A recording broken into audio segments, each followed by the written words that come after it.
And then you were kind of like a co-leader for one day. And our class, we did this skit. Skit time is always fun, right? And I remember in the skit, my role was to be an evangelist. And I kept on saying, do you believe in the 10 commandments? Do you believe in the 10 commandments?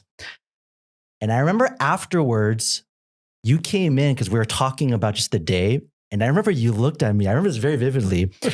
And you were like, when you said, do you believe in 10 commandments? I don't think that's what Christianity and faith is about. And I remember in my head, I was thinking, man, this guy's so mean. Gosh, why is it? That's just a skit.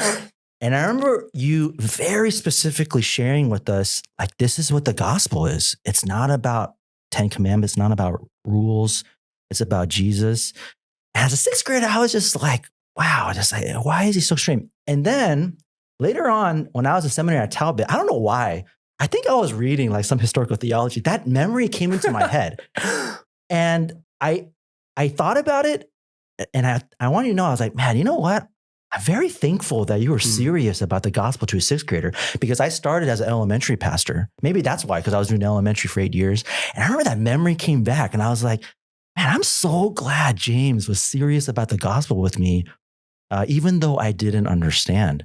And so I just want to say thank you for that. It's a very vivid memory for me when you're sharing that with me.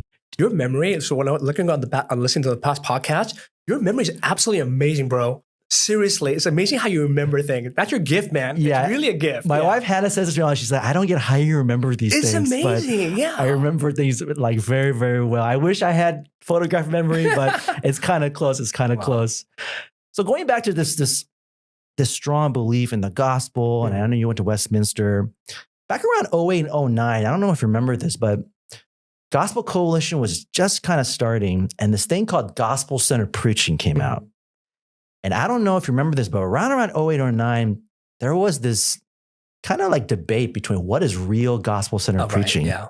And then here in SoCal, Southern California, there was also a division over that. This is what gospel-centered preaching is. No, it's not. This is what this is. And then started people to take sides, things like that. What is gospel-centered preaching to you? And I don't know if you remember that debate, but what do you remember about that debate?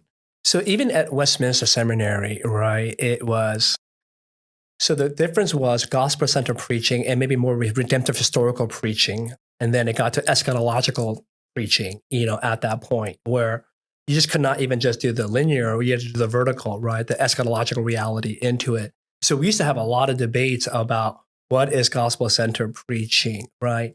And to me, it basically is a very simplistic thing, It really comes down to is not focusing upon the things that we do. It's not about man's works righteousness or man's ability or man's goodness or man's grace. It's about what Christ has done. It's all reflecting upon the very person and the very work of Jesus Christ, right? It's who he is. That everything that we centered in the preaching that we do always goes back to the cross and always goes back to Christ and what he did. From Genesis to Revelation, we believe it's a story of the redemption that is found in Jesus, right? So the old is the new concealed, and the new is the old revealed at the end of the day. That's why we believe there's unity, right? Whether you're preaching from Genesis or Revelation, it always got to go back to Christ and who he is and what he has done for you.